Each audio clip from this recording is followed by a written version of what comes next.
donde tenemos a representantes de los coleccionistas de este país y también de profesionales que ayudan a generar y a gestionar una colección.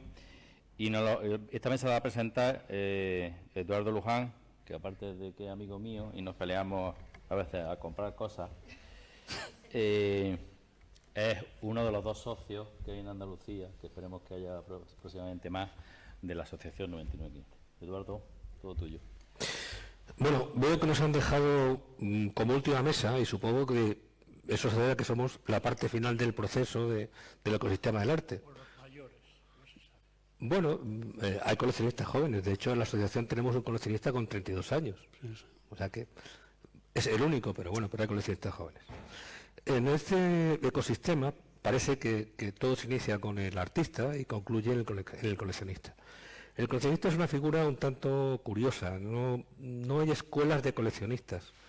El coleccionista nace porque tiene un sentimiento, no es algo razonable ser coleccionista, sino que es algo que tiene que ver mucho con las sensaciones, con los deseos. Y de pronto alguien, pues probablemente con muy temprana edad, pues empieza a coleccionar bolas o sobres de azúcar, y de pronto, pues con 17 o 18 años se encuentra con que empieza a coleccionar otro tipo de cosas, ¿no? Los coleccionistas de arte contemporáneo, en general, todos los que estamos aquí, pues podemos contaros historias parecidas, ¿no? Historias de que nos interesa mucho el arte contemporáneo en particular, que hemos tenido un proceso parecido a la hora de entrar en esto. Y bueno, pues cada uno en función del tiempo que iba coleccionando y en función del dinero, pues ha llegado a acumular una colección. Unos la tienen más ordenada, otros la tienen menos ordenada. Aquí tenemos a Jaime Sordo, que es de las personas que yo conozco que mejor tiene ordenada su colección. Es de formación ingeniero y la ingeniería la ha trasladado a la colección, o sea, está todo automatizado, sabe perfectamente lo que tiene, la dimensión, la fecha de compra, los certificados, todo está perfectamente organizado. Luego tenemos a otra persona que no es exactamente así, no lo tiene todo organizado, aunque también tiene una formación técnica, como es José Julián, que bueno, que es arquitecto y tiene una colección realmente impactante. Y por último tenemos a Elisa.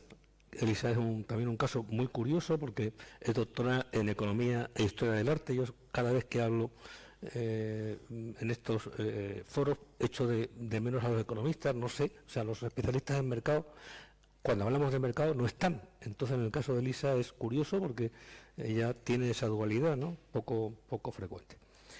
Vamos a seguir un orden que será primero Jaime, hablará de su colección y de 9915. Ahora voy a hacer una pequeña presentación de Jaime, porque Jaime es muy conocido a nivel nacional, no tanto a nivel andaluz y mucho menos a nivel de Jaén.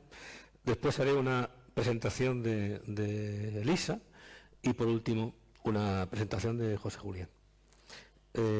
Jaime es ingeniero industrial, hizo un MBA por la Escuela Europea de Negocios. Su empresa o sus empresas han estado fundamentalmente en el entorno de las instalaciones. Tiene una trayectoria amplia de empresas donde realmente ha ido creciendo y ha desarrollado su función. Dentro de esas empresas estuvo dentro del asociacionismo nacional. Creo que esto es muy importante, y de ese conocimiento que él adquirió con carácter previo a crear 9915, nos estamos beneficiando en 9915, porque manejar una asociación no es nada fácil, no tiene nada que ver con el manejo que se hace de una empresa o incluso en política, es otra cosa, ¿no? Luego, pues tiene reconocimientos muy diversos, tanto por parte de ARCO, como por parte del IAC, como por parte de diversas instituciones, y en el 2012, como consecuencia de que haya una serie de coleccionistas que identifican que tienen necesidades comunes, pues se crea la Asociación 9915, que es la Asociación Española de Coleccionistas de Arte Contemporánea. Que yo sepa, no existe ninguna parecida en España, sí existen otras parecidas en Europa, y bueno, pues Jaime nos hablará de 9915 y de su colección. Elisa tiene dos empresas que más o menos son complementarias la una de la otra, que es una red collector y la otra arte global, ¿vale? Entonces, ella hace dos cosas: una es dar servicio a las colecciones y a los coleccionistas, y por otra parte asesorarlos en las compras. La compra en el mercado del arte es el gran problema, porque todos compramos por impulso, pero a ninguno nos gusta ni equivocarnos ni perder dinero. Entonces, realmente eso, con los conocimientos que tiene Elisa, de alguna forma se puede acotar y moderar. Es realmente difícil, pero se puede hacer. Elisa es doctora en historia y en economía e historia, da clases en la Universidad de Nebrija y es joven, o por lo menos mucho más joven que nosotros, y creo que nos va realmente a orientar en esas lagunas que es el mercado español, ¿no? Perdón, bueno, sí, lo que pasa es que su faceta de coleccionista es una faceta que yo creo que debía haber empezado por ella, pero que ella no destaca permanentemente.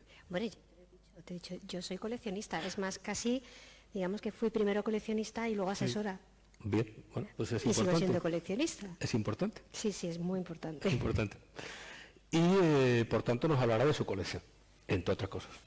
Y luego José Julián, para mí es un enigma porque no me ha dado su currículum. Es el hombre desconocido, o sea, él nos tiene que contar qué es y qué hace. Pero vamos, yo hasta donde yo sé que es arquitecto, sé que es empresario, sé que tiene una colección realmente diferente a las que yo conozco al menos, aunque luego me ha confesado que tiene un par de amigos que hacen lo mismo, que es una colección de esculturas de gran formato. O sea, bueno, además, pero tiene como unas 50 piezas de esas esculturas que vemos por las ciudades. Esa pieza que vemos a la entrada de esto del teatro, que vemos en la acera de enfrente, es el tamaño medio de las piezas que él tiene en su colección. O sea, para transportar su colección y exhibirla, hace falta 3 trailers. O sea, una cosa sorprendente, y él no lo contará porque además esa colección no está hecha porque sí, sino porque él construye, además, para los escultores esas piezas. Entonces yo creo que la charla de él, a pesar de que no quiera dar muchas pistas sobre su currículum, pues puede ser realmente llamativa e interesante. No, tenemos un taller en el que le trabajamos a los distintos escultores, que hoy día, como sabéis, todos los escultores prácticamente funcionan así, ¿no? No está el escultor ahí pegándole al martillo y demás, sino que con una maqueta, un dibujo, depende del artista, es lo que te da, y tú en los talleres es donde se les pasa esas obras a gran formato, a mediano, se hace edición o lo que decidan hacer. Por ejemplo, ahora mismo estamos trabajándole a Arturo Berbenet, madrileño, es un artista constructivista, y es así como trabajamos. Nos da unos diseños por ordenador y partiendo de ahí nosotros hacemos el despiece y se hace todo. O sea, eso es uno de lo que dice que no quería contar, pero bueno, sí lo cuento. Bueno, está claro que lo hemos obligado a que se manifieste, pero era muy reacio, realmente muy reacio. Le he mandado 5 correos pidiéndole su currículum. Le digo, pero realmente... Eso no ha llegado, ¿eh? Yo no me ha llegado la solicitud de mi currículum, perdona. Luego me tienes que dar el correo correcto. No, lo tienes, pero no, a mí no me lo has pedido. Ah, ¿verdad? No. Me está, en fin, pero te lo digo, ¿verdad? Luego vemos si nos conocemos ya a tiempo y no me ha llegado, ¿verdad? Bueno, pues si os parece podemos empezar por Jaime, que trae una presentación y creo que va a ser muy interesante porque va a descubrir tanto el mundo de 9915 como el mundo de los coleccionistas como su colección. Pues muy bien, muchas gracias. En lo primero, agradecer a la organización, al recinto ferial, a la institución ferial y sobre todo a Antonio Sánchez la invitación. Creo que hacer en Jaén esto que estamos viendo y que casi estamos ya rematando, pues es poner una pica en Flandes. Por tanto, Antonio, enhorabuena, una enhorabuena muy afectiva, y sobre todo pedirte que lo que ocurre en los procesos que acaban en éxito es que perseveres, y esa perseverancia evidentemente tiene que ser porque casi hoy en el final nos anuncies el segundo seminario en el año 2023. Eso considera y además formaliza un poco este trabajo tan intenso que habéis tenido en estos 2 meses. Decir que me encuentro muy bien arropado en este escenario porque somos los 4 socios de 9915 y te ratifico que Elisa es coleccionista, porque además lo tengo apuntado. Es miembro de la Junta. No tengo memoria para tanto. Es miembro de la Junta Directiva, por tanto, no solo es una coleccionista, sino una colaboradora permanente en lo personal. José Julián es uno de los socios fundadores y ahí nos hemos estado peleando en muchas ocasiones con sus aceros Corten, que evidentemente son majestuosos. Y hay que decir que en Castilla, que se maneja el concepto de las edades del hombre, no hay edades del hombre de los últimos 10 años que no hayan estado rodeadas por las esculturas de José Julián. Como comenta, yo voy a intentar explicar un poco cómo pueden ser de forma muy genérica los aspectos psicológicos de los coleccionistas. Debo de hablar, porque así me han pedido, de mi colección, y debo de hablar también de la asociación de 9915 que presido. Vamos a ello. Si esto funciona. Sí. Una obviedad. ¿De qué coleccionismo estamos hablando hoy en este seminario?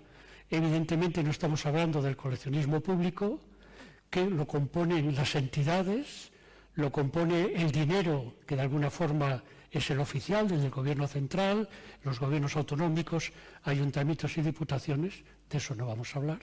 No vamos a hablar tampoco del coleccionismo privado institucional, que lo forman grandes fundaciones, Santander, la Fundación Botín, Caixa Tabacalera, Mafre Bergé, sino que vamos a hablar del coleccionismo personal, que lo forman coleccionistas privados, familias de coleccionistas privados, que han formalizado su forma jurídica a través de una fundación con sus pequeños patronatos o grandes patronatos, y luego muchos coleccionistas con nombre propio o un nombre que da a su colección, pero que su colección está o en el ámbito personal, digo en el ámbito personal porque está en su IRPF la colección, o porque están a través de una forma jurídica, como puede ser una sociedad anónima o una sociedad limitada. Pero insisto, vamos a hablar de esto último, porque si no nos podemos volver un poco locos.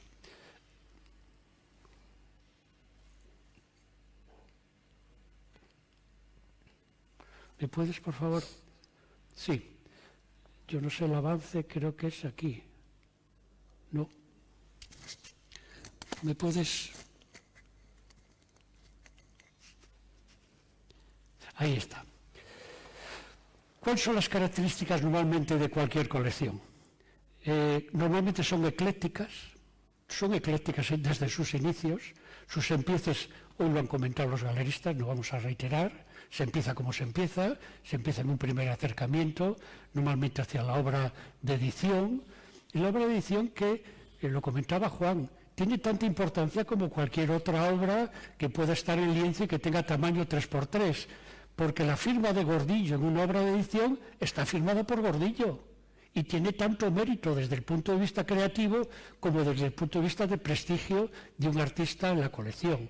Por tanto, cuando se habla a jóvenes coleccionistas de estos que hablamos, que compran la obra de 300 o 400 euros, hay que irles enfocando a que intenten, por favor, trabajar con los artistas que tienen cierto prestigio, cierto recorrido en el mercado, porque siempre va a ser una obra de prestigio, teniendo una obra que, insisto, puede ser de edición. Y las colecciones normalmente son generacionales. ¿Cómo se crea mi colección? Que es lo que mejor puedo hablar. Con lo que me iba encontrando enfrente de mí en cada momento.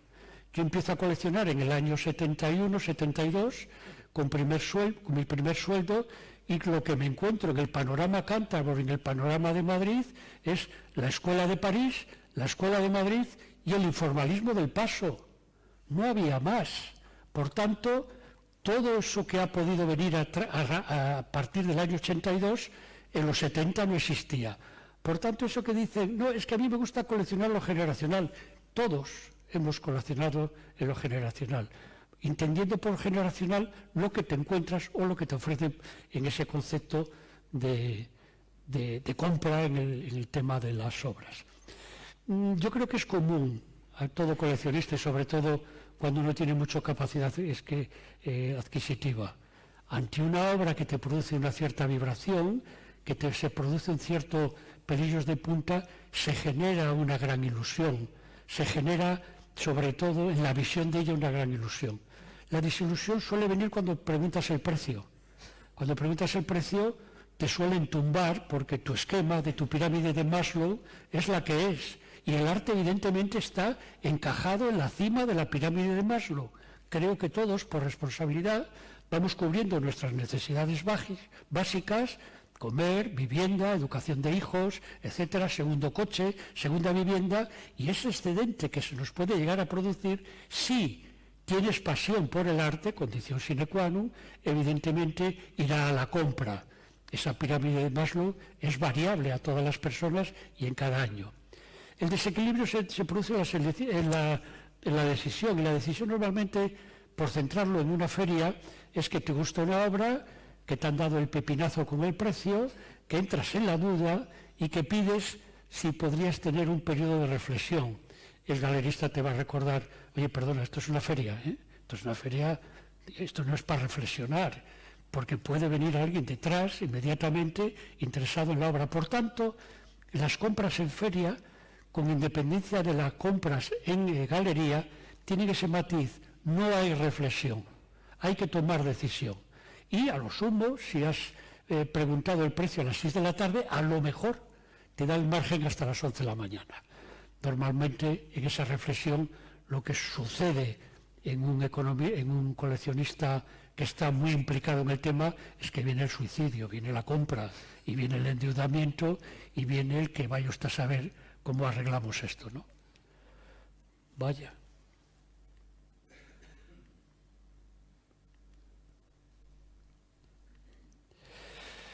Características de un coleccionista. Todo coleccionista tiene sensibilidad y acercamiento al arte por ser una experiencia emocional. Quiero subrayarlo. Lo que se produce es una experiencia emocional y cualquier coleccionista tiene sensibilidad, porque hay que tener sensibilidad para generar una experiencia emocional. La emoción la vas cargando de contenido, de inteligencia y de sensibilidad en la mirada. Y esta frase aquí ya se ha repetido. Necesitas ver, ver, ver. Necesitas leer, leer, leer. Necesitas visitar muchas galerías. Necesitas visitar muchas ferias para cargar ese punto 5 que digo, para cargar esa inteligencia visual y emocional que es la que nos hace entender con plenitud la vida en el coleccionismo. Aquí hay que cargar el disco duro con la visión. No se puede comprar, o es una compra que es esporádica y por tanto tiene poca connotación, no se puede cargar si no hay ese concepto de una inteligencia emocional educada, ¿no? Los coleccionistas funcionan bajo las 3 parámetros neurobiológicas, sensoriales, cognitivas y emocionales, como todo, como compra un jarrón o como se enamora de alguna persona o como se establece cualquier circuito de comunicación. Funcionan los 3 conceptos. Los elementos que hacen que se compre arte contemporáneo: belleza, sociedad, porque es algo que en tu entorno puede generar una cierta atracción o un cierto reconocimiento incluso, y por razones económicas porque te interesa invertir. Esto es igual que ocurre cuando se analizan las 3 gracias de la hija de Zeus. Aquí me gustaría comentar que normalmente este coleccionista quiere o necesita, y antes justo lo ha mencionado y os lo voy a matizar un poquitín más, ¿no? Normalmente cuando se empieza a comprar porque evidentemente ha ocurrido todos esos hechos, y además todos esos hechos están analizados por 2 psicólogos y un psiquiatra en Puerta de Hierro, con el que tenemos un contacto y con el que intentan analizar por entrevistas personales que nos hacen si en algún lado del cerebro hay alguna parte específica que es específica de coleccionistas. Después de 1 año y medio el resultado es que no hay ningún elemento diferencial en el ámbito del coleccionista. Funcionan otros aspectos que luego os comentaré. Como decía justo, yo creo que uno compra primero habitando en colección. Yo no voy a decir que es para decorar, porque evidentemente no es el concepto que debemos de manejar en estas conferencias. compra sobre todo para habitar en colección. Él va habitando y va complementando con esas condiciones que establecía la pirámide de Maslow, etcétera, y va complementando su entorno de emociones. Esas emociones, además, que por ser en su entorno de casa, va permanentemente descansando durante el tiempo y durante muchos días y muchas tardes, reposando la vista en las colecciones. Y llega a pasar un tiempo en donde a todos nos ha ocurrido de que hemos ocupado las paredes, hemos ocupado los rodapiés, hemos puesto, en mi caso, encima de la puerta de las habitaciones, e incluso, como las obras de Lucio Muñoz, en algún parador, en el techo también alguna. Pero llega un momento en que, evidentemente, eso no puede continuar. Y que además vas viendo más obra en donde se intervienen otros conceptos. En mi caso, del año 72 al año 82, he visto lo que os he comentado, esos temas. Pero a mí en el año 82, en el Paseo de la Castellana, y por dirección de Juan Adizpuru, nace Arco. Y a mí me cambia totalmente el concepto. Y me incorporo, con un cierto retraso, al expresionismo abstracto americano. Nos incorporamos los españoles con 40 años de retraso a ese otro que llamamos arte contemporáneo. Y empezamos a ver, por poner un ejemplo, la pintura de los 80. Y la pintura de los 80, que tenía que ver con la movida madrileña, se caracterizaba por todo lo contrario. Gran formato, color, el gesto y mucho expresionismo en tema. Y aparecían dos grupos de pintores que eran, digamos, los figurativos y los abstractos. Ahí nos cambió a muchos coleccionistas y estuve durante un año cubriendo mi parte de colección de la pintura de los 80 en estos dos ámbitos de la colección. Pero ¿qué ocurría? Que las obras que compraban tenían 2x2, no me entraban por las puertas. Por tanto, empezaba a lo que aquí os decía, empiezas a analizar, empiezas a ver la pintura como otro concepto, empieza ya la colección a mandar, ya no mandas tú. La colección, si la escuchas y la escuchas con atención, te manda mensajes y te manda mensajes diciendo, en esa escuela de los años 80 te falta Sicilia, o te falta Ferran García Sevilla, que completan un círculo. Pero además yo te recomiendo que no compres la obra de 1 metro por 1 metro, vete la obra a formato grande, porque esos artistas además dicen que donde mejor se expresan es en el gran formato, insisto, gesto, color y tamaño. Que al comprar ya tienes que almacenar. En ese almacenamiento tienes que tener condiciones higrocrométricas, no vale el trastero, porque por lo menos en el norte los trasteros están al 99,9% de humedad, y si tienes obras en papel vas a tener unos bichitos vivos, porque andan, que se llaman hongos, es decir, tienes que conservar la colección. El óleo, el acrílico, sobre el lienzo, tiene unos parámetros, y me ha tocado porque he estado toda mi vida trabajando en el ámbito energético, tienen unos ámbitos un poco más amplios de temperaturas y humedades, pero tienes que tener las obras, lógicamente, en condiciones. Bien embaladas, las obras se embalan fatal. No vale lo que nos entregan normalmente, si es un galerista, cómo nos entregan la obra. Se han quitado en medio ese tema. No se han preguntado, que se lo tiene que preguntar el coleccionista, cuál es el mejor embalaje. A una obra de pintura hay que colocarla en tisú. No puede un papel burbuja tocar la pintura. Pero además, cuando empleas el papel burbuja, siempre con papel. Es decir, tienes que aprender ciertos condicionamientos que los museos conocen perfectamente y empezar a tratar tu colección con criterios. Insisto que almacena, insisto que conserva, porque tienes que vigilar las obras, porque las obras van cogiendo, se van deteriorando diferentes tipos, sobre todo, insisto, los hongos. Hay que documentar. Hay que tener un muy buen archivo con el conocimiento de todos los datos. Si además te vas a convertir en un prestador de obra, porque normalmente tienes contactos con museos, comisarios, agentes culturales, tienes que dar respuestas rápidas. Y la respuesta es a tiempo real. Clic, todo el dato de la obra con su ficha técnica. Clic, obra en baja. Clic, obra en alta. Eso tiene que salir de forma instantánea. No puedo empezar a decir, perdona, que es que no tengo foto, es que voy a ver si llamo a un amigo. Pues no tengo el certificado de la obra. Eso no puede ocurrir cuando el coleccionista, digamos, entre comillas, se profesionaliza. Y sobre todo gestiona los préstamos. En mi caso, y lo digo ahora y así no lo abro luego en la colección, en mi caso se han realizado en los últimos 12 años. Yo he empezado a exponer en el año 2010 con una primera exposición en el TEA de Tenerife, con el edificio de Herzog y Meuron, con Javier González Durana, que venía de la Sala Recalde, y el edificio Hartung, y me pide una obra, y evidentemente esa obra hay que intentar saber claramente cuáles son los aspectos contractuales de la obra y saber las partes económicas. Avanzo. Yo creo que un coleccionista, y la frase de Mitchell Felley es lo mejor que yo he podido encontrar, se caracteriza por un sincero amor al arte, es decir, la pasión. Y muchas veces me pongo el autoejemplo, ¿no? Quiero decir que yo cuando hablo de arte hablo con pasión, intento transmitir la pasión, ¿no? Y esto se nota en cualquier coleccionista. Digo otro concepto. Lo mejor que le puede ocurrir a un coleccionista es hablar con otro coleccionista si hay feeling y hay capacidad de conocimiento. Mejor que con un artista, mejor que con un galerista, porque en el ámbito del coleccionismo, y os lo puedo asegurar por la asociación, el conocimiento es increíble.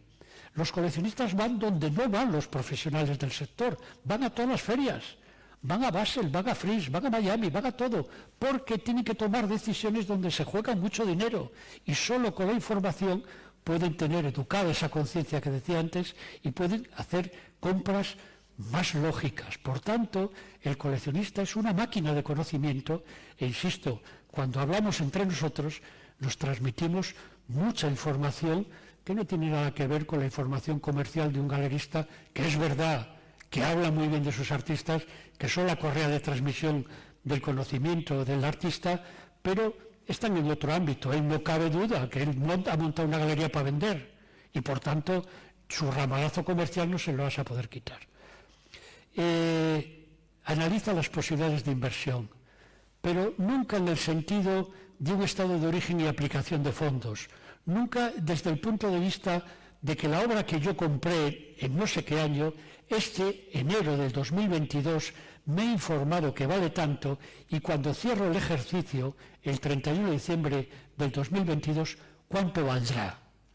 No he conocido a los coleccionistas, no es mi caso, cuál económicamente es los diferenciales de beneficio o pérdida de la obra comprada. Lo que le preocupa es cómo está la curva de éxito del artista. Aquel artista que compré en el año 72, ¿dónde está? ¿Está en el mercado? ¿Está en alguna galería? ¿Está en algún gráfico de Arnet? ¿O ha desaparecido? No parece que he podido hacer una buena compra, entre comillas, según criterio del mercado, porque a mí a lo mejor me produce mucha satisfacción y con eso me vale.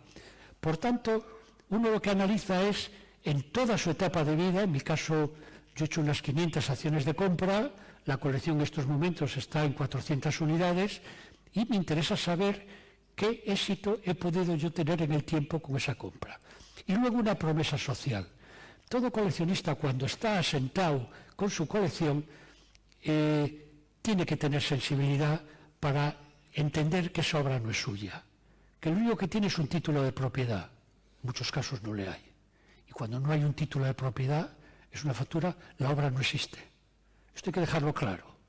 Se ha comprado durante muchos años obra de muchas diferentes formas y se sigue comprando. Hay que tener claro para el que compra que esa obra la tendrá que tener en su casa y muy guardadita en su casa, porque por cualquier motivo puede surgir la pregunta, esta obra, porque hay un seguro que falla, hay un tema que quieren tener la seguridad, en concreto el valor que da la factura, no el certificado. El certificado es un valor más, un elemento añadido, pero solo la factura garantiza la propiedad.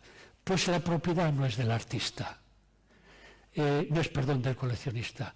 Cuando una obra es demandada por un museo, por un director de museo, por un comisario, por un gestor cultural que se fija en esa obra para transmitirla a la sociedad, el coleccionista tiene la obligación moral y formal de la obra cederla. No puede retener el conocimiento y la belleza de una obra y poder, en este caso, no transmitirla a la sociedad.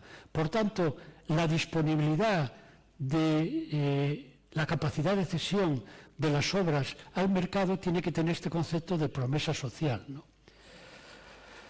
Que no se entiende siempre.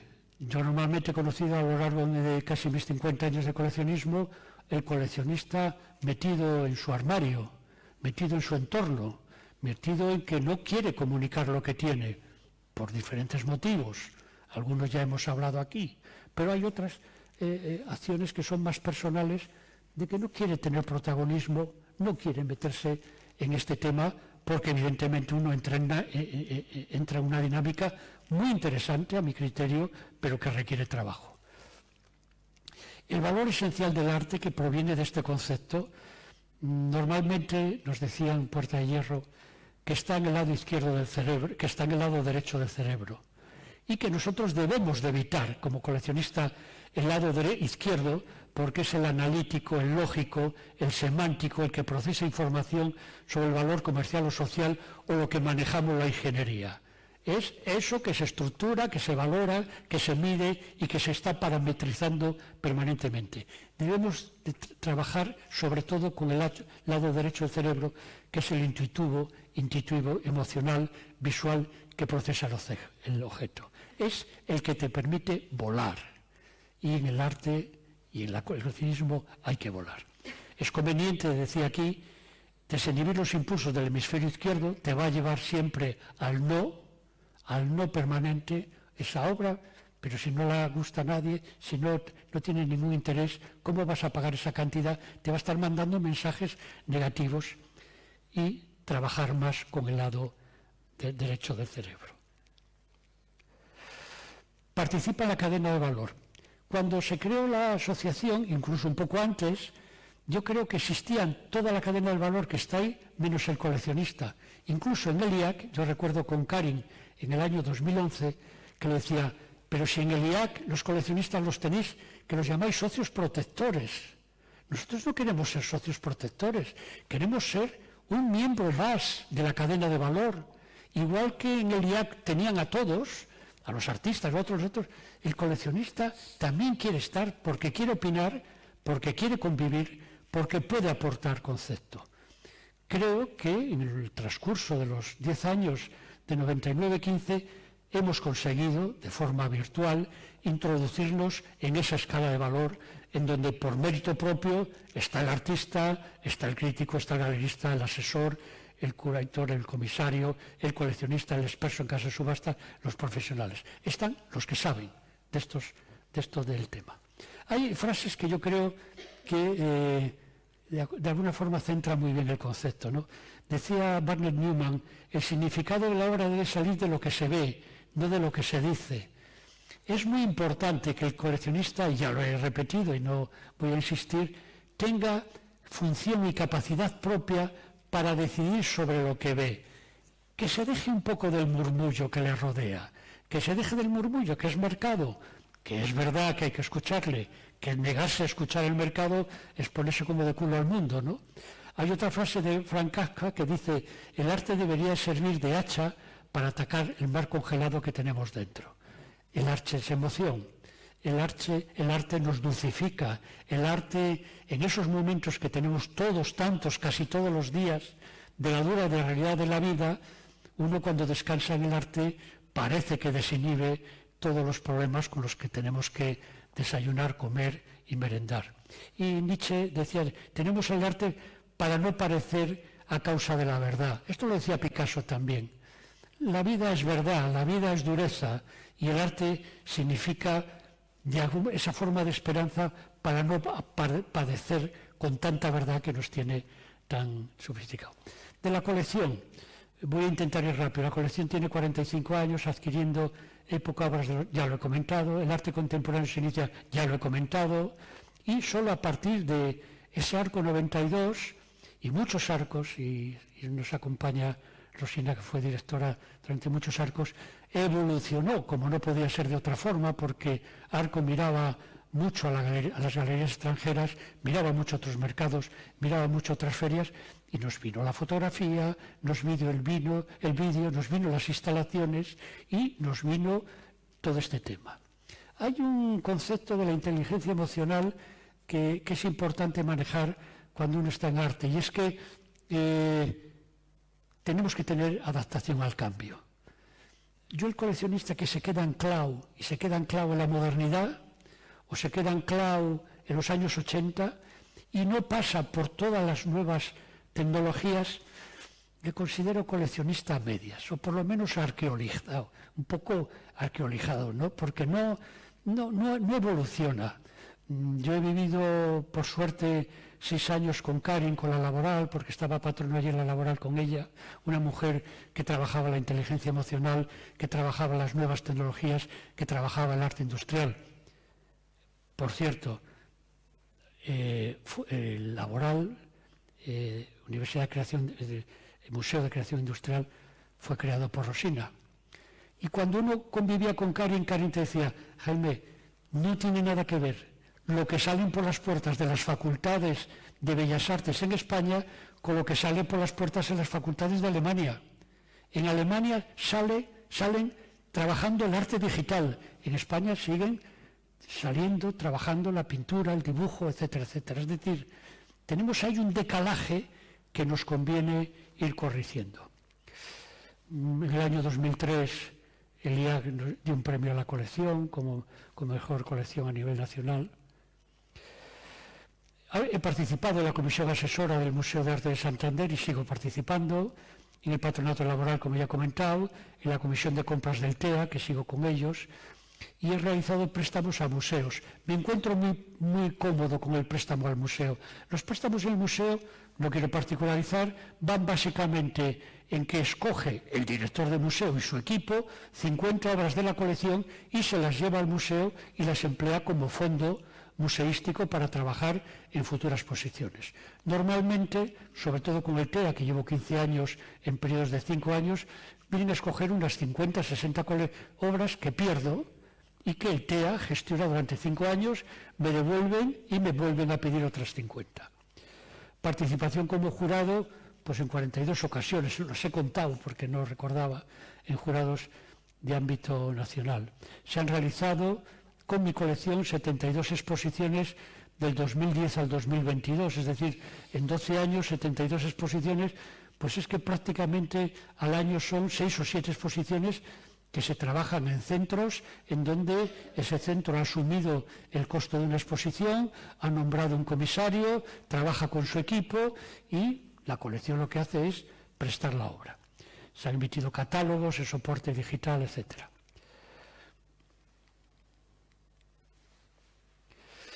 Asociación de coleccionistas. En el año 2010-2011, anterior a su creación, el 2010 al 2012, había unos 10-12 coleccionistas que siempre nos veíamos en los mismos sitios. Nos veíamos en Arco, nos veíamos en Basel, nos veíamos en la Fris de Londres, nos veíamos en Art Berlin, cuando existió Art Berlin, como hoy se ha comentado aquí, y siempre nos decíamos lo mismo: no existimos, en el sector no estamos, somos los que compramos, somos los que retroalimentamos económicamente el sector, pero como entidad jurídica no estamos ahí. Llegamos a la conclusión que era importante. Se intentó negociar con el IAC para ver si podemos entrar con un grupo más de los que estaban en el IAC. Karin me llegó a comentar que había que cambiar estatutos, que era complejo, y constituimos una asociación. Ese grupo de amigos que teníamos mucha sintonía, los constituimos en el 2012. Hoy, en el 2022, seguimos funcionando, somos del orden de 85 coleccionistas, son coleccionistas reconocidos, casi todos, y aclaro una cosa: en la asociación no se entra ni cualitativa ni cuantitativamente como es tu colección. No nos interesa saber si tienes muchas obras y si tienes muchos Picassos o todos son grabados de Gordillo. No nos interesa ese aspecto. Nos interesa saber si estás vinculado, si estás activo, si vas a la feria, si participas en seminarios, si compras. Es decir, cada uno económicamente compra lo que puede, pero se nota al que es coleccionista en el ámbito este del que estoy hablando. Como he dicho que no preguntamos cuantitativamente, yo no puedo decir las obras que hay en la colección, pero sí puedo saber un poco las que tiene José Julián, las que tiene Eduardo y las que tiene mi junta directiva, porque hay confianza para preguntarlo. En la asociación puede haber del orden de unas 14.000 obras. No lo tiene ningún museo. Digo, ¿qué hay en la asociación? La asociación no tiene ninguna. Digo que en los coleccionistas de 9915 puede haber 14.000 obras. Y hay muchos directores que saben que quieren una obra específica de Genovés de no sé qué año y nos piden a la asociación que divulguemos, que preguntemos si hay alguna cosa de esas, porque se descubren muchas novedades, se descubren obras que evidentemente están en colección. Hay coleccionistas con 1.500 obras, hay muchos de 400 y hay alguno que puede tener 30 e, insisto, obras de otro tipo.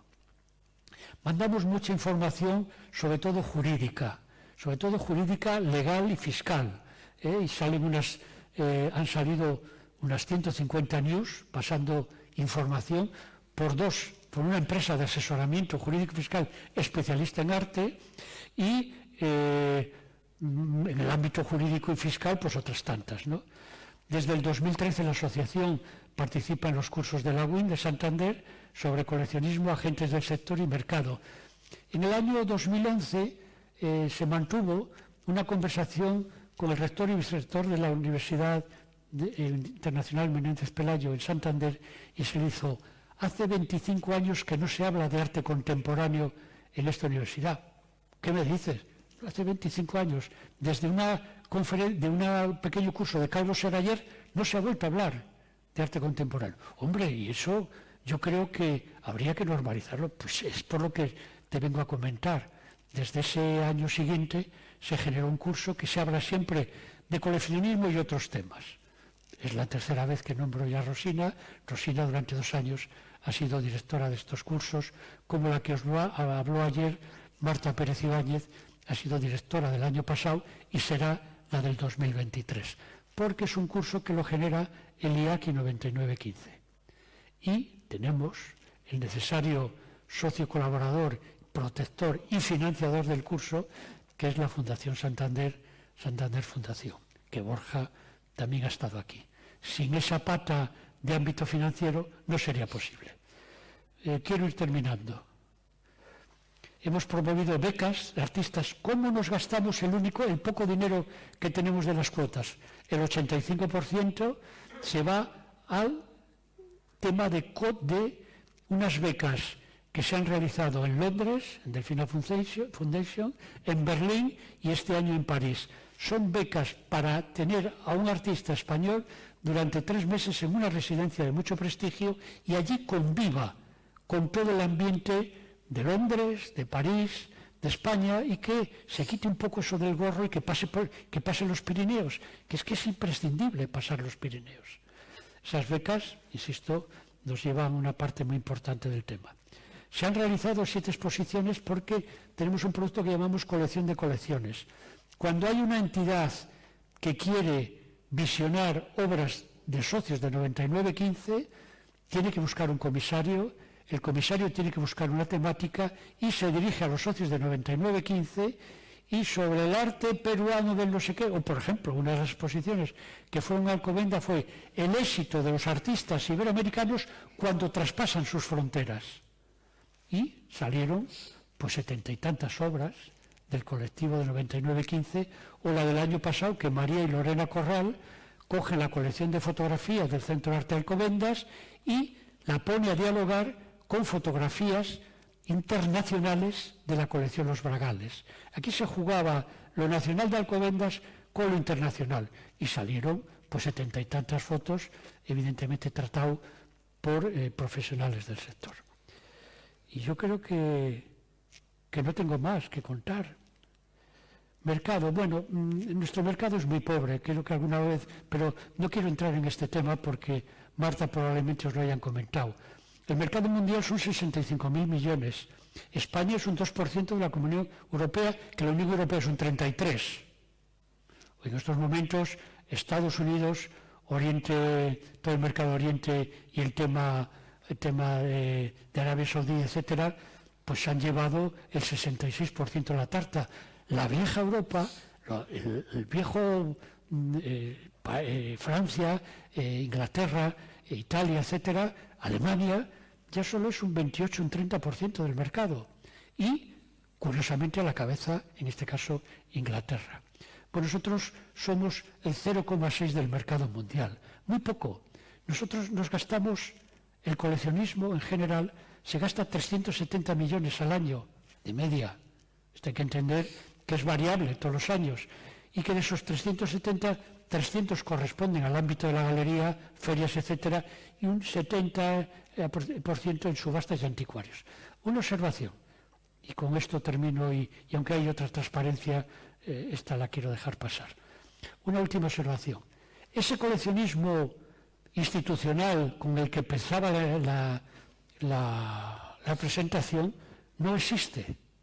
Aquí, 15 de septiembre, Lehman Brothers arrasó, y arrasó por crisis financiera, crisis en el sector de la vivienda, crisis industrial, crisis en el ámbito institucional, y cuando en el año 2018, aquel febrero, todavía Arco tenía 17 pabellones de 17 autonomías, algún pabellón de ayuntamiento y evidentemente representación nacional, en febrero del 2019 no había ninguno. Por tanto, ¿quién compra en Arco? Compraba el otro sector, el sector privado, institucional y privado, y algunas mínimas excepciones. Si hablamos por referencia de Arco, algo la Comunidad de Madrid, por encargo evidentemente de la comunidad, no mucho, 70, 120.000 euros, y el Reina Sofía, que compra 200.000 por mandato del Ministerio de Cultura. Todas las autonomías que no solo se gastaban dinero en 300 metros cuadrados de stand en la Feria Arco, y que iba el consejero sacando pecho, iba diciendo, y esa, y aquella otra, desapareció. Y esto me lleva a la reflexión final, y con esto termino, de que desde aquel 2018, es imprescindible la colaboración público-privada. Este seminario que Antonio ha tenido que realizar tirando de la parte institucional, buscando a lo mejor locales, inicios, financiación, etcétera, y que el coleccionismo privado es el que asistimos, coleccionismo y profesionales, asistimos dándole contenido, es necesario llevarlo a la práctica permanentemente.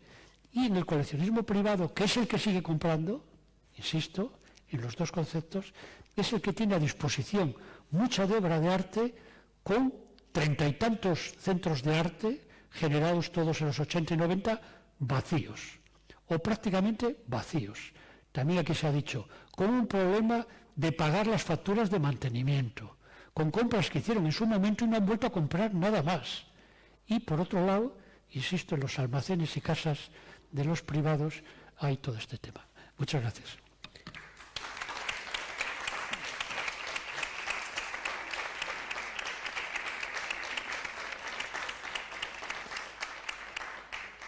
Bueno, muchas gracias, Jaime. Nos ha dejado a todos con la idea muy clara de cuál es el papel de los colegios privados en este ecosistema.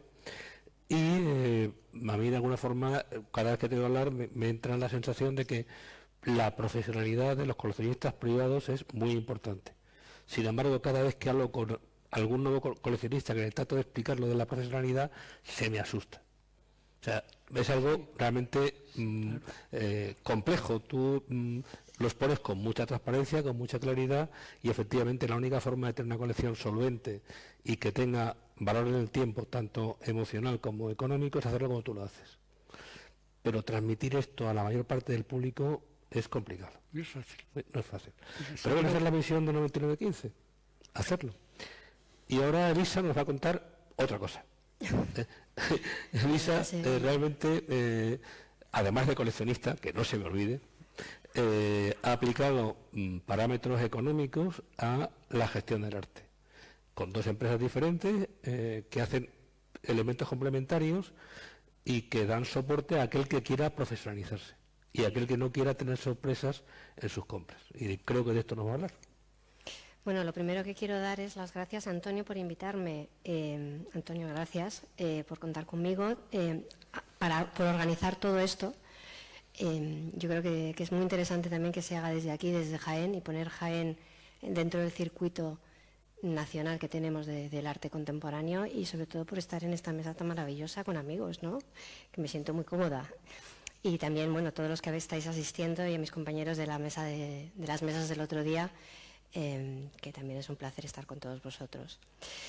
Bueno, cuando Jaime ha visto esta imagen me dice, vas a hablar de Picasso. Digo, déjame, que es porque me gusta explicar como ejemplo, ¿no? Bueno, si no os importa me voy a andar porque yo soy un poco culo inquieto y esto de estar sentada me siento un poco como que no soy yo. Entonces me gusta más hablar así como de pie, si me permitís. ¿Por qué pongo este ejemplo? Porque yo creo que es interesante para entender el concepto del que quiero hablar ahora. Quiero hablar sobre el valor. Hemos hablado del valor, lo habéis mencionado, pero sobre todo el valor del coleccionista a la hora de comprar. Yo en el año 2014 defendí mi tesis doctoral en la Universidad Autónoma de Madrid, utilizando varias disciplinas a la vez. Una de ellas era la economía, otra era la historia del arte, y lo que desarrollé fue un modelo econométrico que explicaba cómo se valoraba el arte por parte del comprador. Pero yo creo que todo esto, que es muy teórico y llevado a los números y al papel, realmente se entiende muy bien con ejemplo. Entonces, este ejemplo ocurrió hace mucho tiempo, pero se podía perfectamente extrapolar a día de hoy. Entonces, nos vamos a mover al año 1937-1938. Había una pareja joven, muy joven, que se llamaban los Gans, que les encantaba el arte. Todavía no se habían casado, él era un joven empresario que estaba empezando a despuntar en el mundo económico de Nueva York. En ese momento había un artista español que tenía una exposición en Nueva York y se enamoraron de la obra. Estoy hablando de Picasso. Y me diréis, pero claro, Picasso es Picasso. Sí, sí, pero en ese momento hay que pensar que Picasso era alguien que estaba empezando a tener la carrera internacional. Y decidieron que querían comprar una obra. Identificaron el sueño y se enamoraron de ella y decidieron comprarla. Y en aquel momento les pedían bastante dinero, eran $7.000. Y ellos no tenían esa cantidad suficiente. Tuvieron que pedir un préstamo para poder comprarla. Es el botón de la derecha, ¿verdad, Jaime? Sí. Para poder comprarla. Y esto otra vez es interesante porque nos podemos remitir a cuando uno empieza a comprar. Y yo siempre digo que mi primera obra la compré gracias a un galerista, que fue un grabado de Chillida, y lo pagué a plazos durante un año. Yo estaba en ese momento estudiando, o sea, me pareció como la pera, porque me encantaba. Y esa obra la sigo teniendo a día de hoy, la tengo en un sitio especial en mi casa y jamás la voy a vender porque es mi primera obra de arte, mi grabado de Chillida. Y eso es interesante porque nos ayuda un poco a contextualizar, ¿no? Y en ese punto yo creo que todos tenemos ese punto común con los Gans, ¿no? Que empezaron a comprar y cómo compraron. Bueno, pues esta es una historia de amor que es muy parecida a la que nos ha contado Jaime, Eduardo, bueno, en general todos los que estamos aquí, de cómo empezamos y cómo se empezó a construir una colección. Esta es la casa de los Gans. Ellos durante muchísimos años fueron unos coleccionistas que fueron creciendo en el arte, en el amor al arte, en el amor a los artistas, y fueron acompañando a esos artistas. Eran coleccionistas que no solamente compraron una obra, lo cual es interesante, compraban más, iban siguiendo la carrera del artista, iban adquiriendo a la medida que el artista iba creciendo. En su casa hacían grandes fiestas, compartían con sus amigos, esa parte social que hemos hablado, que tiene el arte de compartir con amigos, Jaime lo ha dicho, ¿no? Que al final la asociación empezó como una asociación de amigos y hoy en día podemos decir que todos somos amigos y tenemos una relación estupenda porque compartimos esa pasión. Además, el señor Gans, a lo largo del tiempo, empezó a ser identificado por el sector del arte como una persona que tenía criterio, que tenía conocimiento y empezó a formar parte de comités de compra de museos, de boards, y empezó a ser consultado por otros coleccionistas. Bueno, yo creo que se pueden trazar muchos paralelismos, ¿no creéis? Con todo lo que nos has contado, Jaime. Y durante todo este tiempo disfrutaron y amaron el arte, la pasión que tanto hemos dicho. ¿Sabéis lo curioso? Nunca vendieron una sola pieza de su obra. Nunca. Fueron almacenando, conservando, compartiendo las obras. En el año, fallecieron a principios de los 90 y en el año 97 sus hijos, que habían heredado toda la colección de sus padres, se encontraron en una situación de ¿qué hacemos ahora mismo con toda la colección? Así que decidieron sacarla a la venta y vendieron parte de la colección. Y una de las obras que salió a la venta fue la de Picasso. Esa obra se vendió en el año 97 en $49 millones. Volvemos a decir, sí, pero es Picasso, ya, pero imaginaros los hijos, qué alegría, ¿no? Pues un buen legado, porque nosotros cuando compramos arte no solamente compramos para disfrutar, sino también muchas veces compramos con la idea de dejar un legado a nuestros hijos o a la propia sociedad. Lo que es interesante de este cuadro también es que se ha vendido en 2 ocasiones más. La última fue aproximadamente hace 10 años y se ha matado, el último precio de remates son 155 millones de dólares. Yo como economista me encanta esto, ¿no? Porque puedo trazar la rentabilidad y puedo hacer un análisis bastante interesante sobre el tema del precio y de la revaloración del arte. Pero bueno, yo creo que nos podemos quedar con este ejemplo con varias ideas que son muy importantes a la hora de identificar qué valora el coleccionista o qué se valora desde el punto de vista del coleccionismo para comprar. Yo creo que el valor estético, el de disfrute, es importante. El aprendizaje a la hora de ir descubriendo nuevos artistas y acompañar a los artistas en la creación, pero también creo que es interesante el valor de revalorización. Revalorización diferente a inversión, porque yo cuando compro arte, yo no compro con intención de venta, como puedo hacerlo con otros activos, por ejemplo los activos financieros. Yo no compro con intención de buscar solamente una rentabilidad, tengo un valor añadido. Pero sí que el arte se revaloriza y como bien ha dicho Jaime y como bien se refleja en la tesis, que si queréis, Antonio, se la puedo pasar para los que estáis aquí, la podéis leer, si os apetece leerla porque es un tocho así de gordo. Es interesante que el coleccionista compra porque no quiere tampoco perder dinero. Le interesa saber que se revaloriza, que ha acertado la compra y que de alguna manera ese artista va creciendo desde el punto de vista del currículum. Cuando me preguntan cuáles son las variables que influyen a la hora de fijar precios, yo también soy perito judicial y hago tasaciones de arte, uno de los parámetros que tenemos en cuenta, que es bastante subjetivo, es el currículum del artista. El currículum del artista está muy relacionado con los precios. A medida que el artista va creciendo, se va proyectando, va exponiendo en museos, en instituciones, tiene una galería que le representa, que le lleva a ferias, que le propone para ser comprado por coleccionistas, su obra se va revalorizando. Y ese punto es el que también el coleccionista busca y buscamos. Nos interesa comprar algo que nos gusta, pero no queremos perder dinero. Tampoco, hombre, puedes equivocarte. Y yo os digo que a lo largo de mi vida como coleccionista, pues hay artistas pues que se han quedado ahí, pero no pasa nada porque también al final no hacemos números, o sea, al final nos interesa que al final alguno pues pueda destacar, ¿vale? Bueno, pues esta historia era un poco lo que os quería contar sobre Picasso y la contextualización, porque he utilizado este ejemplo.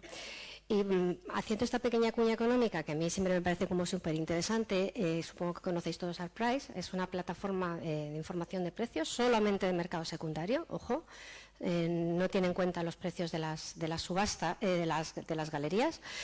Si en el año 2000 hubiéramos invertido 100 euros en Picasso, hoy tendrían un valor de 243,77 en el año 2022. Bueno, como digo, si nos centramos solamente en el valor económico, el valor de revalorización, a día de hoy podemos seguir considerando que Picasso sigue un artista de inversión.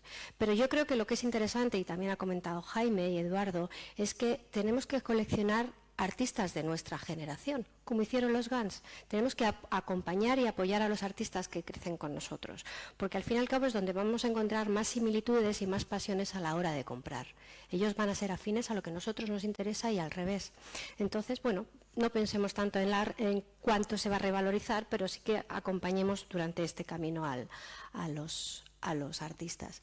Otro dato interesante, porque yo como asesora nos toca muchas veces hacer análisis económicos y a algunas personas sí que les interesa saber un poco la comparativa con otro tipo de mercados. O sea, si analizamos el mercado bursátil, en este caso el SP500, que sabéis que es la bolsa en Estados Unidos, que son las 500 empresas americanas que cotizan en bolsa, más importantes que cotizan en bolsa, y se compara con el Artprice Index, que es un índice que analiza creo que son 3.000 artistas mejor cotizados en el secundario, vemos que la revalorización y el comportamiento en el mercado es muchísimo mayor en el arte que en la propia bolsa. Por eso a veces se dice eso de el arte puede ser un valor refugio.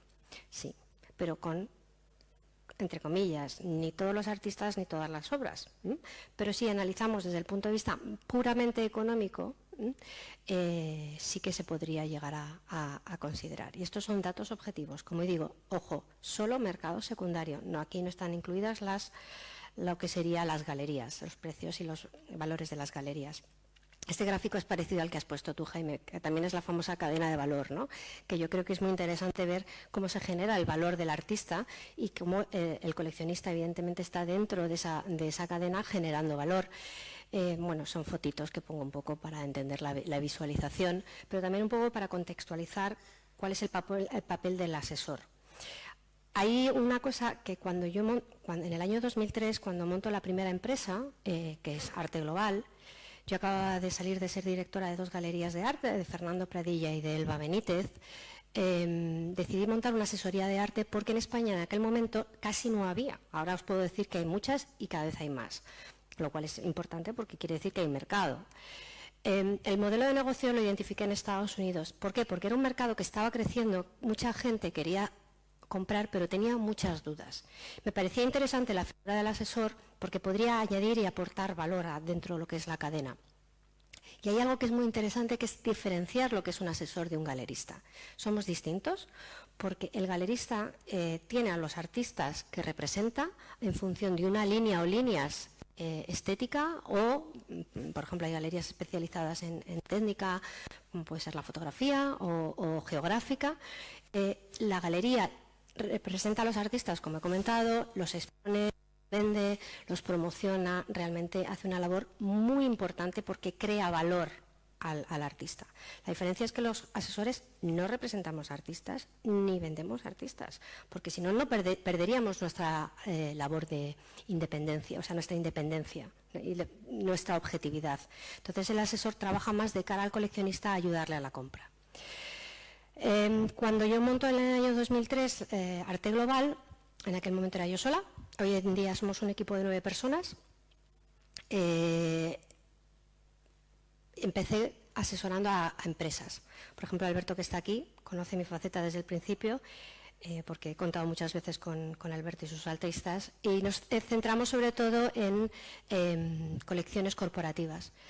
Empezamos con la colección corporativa Uria Méndez Abogados, con Repsol, también he trabajado con Santander, con Mafre, hemos trabajado con muchas empresas en España. Pero el problema del coleccionismo corporativo institucional es que es muy sensible a los ciclos económicos. Y yo lo entiendo, porque claro, si entramos en crisis o en recesión económica, como si van a echar gente, ¿cómo van a comprar arte? Entonces es complicado gestionar las colecciones corporativas, pero bueno, a día de hoy os puedo decir que seguimos gestionando varias colecciones corporativas que vamos incorporando. Una de las últimas que hemos empezado a comprar es para Idealista, el portal inmobiliario, para Jesús Encinar, que es el CEO y el fundador de Idealista y que también es coleccionista y miembro de 9915. Entonces, me parece muy interesante el coleccionismo corporativo y lo que pueda aportar dentro del entramado del arte contemporáneo en España. La gran dificultad, el tema fiscal, que creo que se ha comentado, me parece que lo habéis comentado en algún momento. Ojalá estuviéramos en los niveles de Estados Unidos o de otros países donde, por ejemplo, en Francia existe el concepto de leasing de arte. Aquí no existe. No. O bueno, pues eso, que las empresas se puedan desgravar sería súper interesante. Pero bueno, ahí estamos un poco con la lucha. O, por ejemplo, Isolina, que ha colaborado con nosotros en otra empresa que es AIG, la banca privada, a través de un premio de arte, que lo que estamos generando es una colección de arte a través de la adquisición de premio de artistas jóvenes con galerías como Isolina, que se presenta y sale uno de sus artistas finalistas. Bueno, esto sería un poco la idea de Arte Global, ¿no? Y a día de hoy lo que seguimos haciendo. Hace 13 años me contacta Carlos Urroz, director de Arco en aquel momento, para generar un programa de coleccionismo con el patrocinio del Banco Santander. Y empezaría otro de nuestros grandes proyectos, que es el First Collector.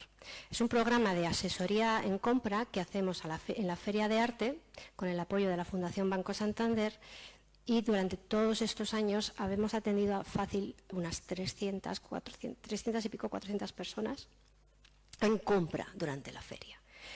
¿Qué hacemos cuando una persona llega a Arco? Claro, Arco es muy grande. Llega a un stand, yo qué sé, imagínate que se mete en el stand de Elvira González. Dice, uy, qué escultura tan bonita. ¿Cuánto vale? Dice, 1 millón. Se queda así. Va a otro stand y sigue avanzando y entonces dice, pues yo solo quiero empezar a comprar y me interesa comprar. Se pierden, no saben. Total, que llegan a la feria, se van con las manos vacías. Dices, Dios mío, estamos perdiendo una persona, un futuro coleccionista. Bueno, pues nosotros con este servicio lo que hacemos es ayudarles a partir de las obras que presentan las galerías en la feria y hacemos selecciones personalizadas que les entregamos el primer día que ellos llegan a la feria. Claro, todo este proceso es bastante complicado. Os podéis imaginar 250 galerías con un montón de miles de obras que traen. Bueno, pues conseguimos realizar propuestas personalizadas para cada persona que solicita el servicio y además acaban comprando. Tengo un informe, que es el que presentamos todos los años en ARCO, donde se da toda la información absolutamente objetiva de qué se ha comprado, cuánto han comprado, dónde han comprado. Y esa información siempre la tiene, en este caso ahora mismo, Maribel. Para poder realizar ese servicio, que era muy complicado, primero empezamos con un Excel, imaginaros. Luego, para poder recapitular toda la información, luego seguimos con un Access. Total, que llega, estamos hablando del 2015-2016. Y entonces en ese momento dije, esto es imposible hacerlo así. Para poder ser objetivos y poder ser eficientes y dar un servicio óptimo a los compradores y a las galerías, tenemos que dar un paso más allá. Y eso fue el germen de lo que hoy en día es Red Collectors, nuestra plataforma. En el año 2017 lanzamos Red Collectors, que es una plataforma digital con 2 líneas. 2 objetivos. Y sobre todo lo que tiene punto en común es la tecnología. ¿Por qué? Porque como yo soy una persona extremadamente curiosa, me parecía muy raro que el sector del arte no estuviera dentro del mundo tecnológico. Era como, ¿cómo es posible que todos los sectores estén y el mundo del arte no? A ver, yo lo puedo entender porque hay una parte de ver, ¿no? y de identificar, ¿no? Y de sentir y de percibir. Pero al final la tecnología es muy interesante porque puede aportar mucho valor. Por un lado, andábamos catalogando y tasando un montón de colecciones y necesitábamos una base de datos para hacerlo. Entonces, Red Collectors tiene una parte que es una base de datos que ayuda a los coleccionistas a inventariar y a catalogar sus colecciones. Por ejemplo, Jaime la utiliza. Y es una base de datos que ayuda, sobre todo, como una manera de propuesta de valor. Porque al final, cuando uno tiene una colección de arte, no solamente es comprar, es que tienes una labor de custodia que es muy importante. Y la catalogación e inventariado de la colección es súper importante. Nosotros colaboramos con la Caixa y la Caixa a todos sus clientes de banca privada les ofrece nuestra base de datos y los clientes de la Caixa utilizan nuestra base de datos como una forma de poner en valor sus colecciones de arte. Y yo creo que es muy interesante. Bueno, pues esta labor de ayudar a ordenar y catalogar las colecciones de arte. Y por otro lado, esa base de datos fue evolucionando también como una herramienta para las propias galerías. Con lo cual hemos ido evolucionando, porque cada vez vamos añadiendo nuevas funcionalidades y al final lo que hemos generado es una plataforma con el objetivo de acercar, parece que se va el sonido, de acercar el arte a las personas, porque además hemos identificado que hay un cambio generacional. Y cada vez más gente necesita o busca en Internet la información. Y yo creo que Internet es una herramienta muy útil que ayuda a la transparencia del mercado, al acceso de la información y sobre todo a llegar a nuevas personas y nuevos públicos. Perdón. Desde Red Collector buscamos la democratización del arte, el acceso al arte a todas las personas y sobre todo el romper barreras. Nosotros trabajamos desde la plataforma con galerías y les damos todas las herramientas suficientes tecnológicas que ayuden a acceder y que el comprador al final se sienta cómodo y pueda adquirir. Evidentemente no está hecho para todo tipo de personas, pero sí que nos está funcionando y nos está funcionando sobre todo a nivel internacional. Por ejemplo, la semana pasada una galería que está en Galicia, que es la Galería Vilaseco, vendió una obra de un artista a una coleccionista que estaba en un pueblo en los Alpes de Francia, a través de nuestra plataforma. Si no, no hubiera sido posible ese acceso. Esa conexión es para nosotros muy importante. Y con esta idea, como os digo, de dar un poco con la experiencia de ARCO, ¿no? ¿Cómo es posible, cómo podemos ayudar a esta gente que quiere empezar a coleccionar, que quiere empezar a comprar y que a lo mejor le da vergüenza entrar a una galería o que no sabe cómo funcionan las galerías o que directamente no conoce la galería o cómo va a conocer esta señora de Francia, de los Alpes, una galería que está en Galicia? Son situaciones como realmente complicadas, ¿no? Y yo creo que la tecnología en ese sentido favorece mucho. Hacemos visitas 3D, hacemos lo que se llama los viewing rooms y también una herramienta que nos está resultando muy útil, sobre todo para el coleccionista y el comprador, es que tú puedes ver a través de la realidad aumentada la obra en tu propia casa. Simplemente con el móvil tenemos una aplicación que tú puedes colocar la obra y ver cómo te queda, porque es que es una forma de poder ayudar a la compra. Esta semana, el miércoles, nosotros organizamos charlas también, y el miércoles tuvimos una charla con la Galería Juan Curto y con un coleccionista mexicano que es cliente de Juan, y este coleccionista nos contaba que él tiene miedo a volar y que nunca ha salido de México, imaginaros. Pero es que es un gran coleccionista y nos decía que el 95% de las obras de arte que ha comprado no las ha visto nunca. Las compra, la llega, pero fíjate, Eduardo, y es que siempre le gustan más que en la imagen. Dice, si es que si me gustan en imagen, cuando las recibo me gustan mucho más. Entonces, bueno, oye, esto está para cada tipo de persona, ¿no? Y al final, como yo también soy coleccionista, a mí también me gusta ver físicamente la obra en algún momento, pero yo creo que es una manera de abrir y de llegar a más públicos y llegar a más gente, y nosotros todos estamos interesados en que esto siga creciendo y que la gente pueda seguir amando y disfrutando el arte. Entonces, por eso me parecía como muy interesante la tecnología. Bueno, pues eso, a día de hoy seguimos creciendo y seguimos trabajando en esas dos líneas, como os digo, en la parte del coleccionismo institucional y corporativo y en la parte del coleccionismo particular, pero sobre todo dirigidos a esos que están empezando, que quieren empezar a coleccionar o que de alguna manera necesitan un poquito más de información y acceder al mercado de otra manera, porque no nos olvidemos que las nuevas generaciones son tecnológicas, absolutamente, absolutamente, y están acostumbrados a hacer todo online. Entonces, ¿por qué no lo van a hacer el arte? No sé cómo voy de tiempo, si me da tiempo a hablar un poquito más o no. Sí, voy bien, vale. Bueno, los datos de ventas que había traído, es que resulta que nos repetimos, Jaime. Yo también los había traído, pero no los voy a decir porque si no, ¿para qué vamos a decirlo, no? Pero vamos, coincidimos en todos los datos. Es interesante, este es el estudio de Claire McAndrew, que yo creo que es ahora mismo la persona que también es economista, es de la disciplina de la economía del arte.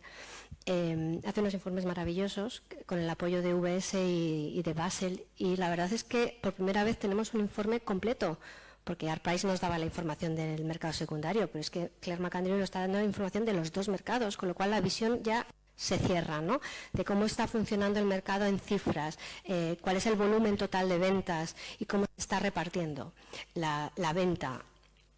Y uno de los datos, bueno, es que es el mismo dato que ha dicho Jaime, lo que pasa es que lo mío va en gráfico, pero a efectos es igual.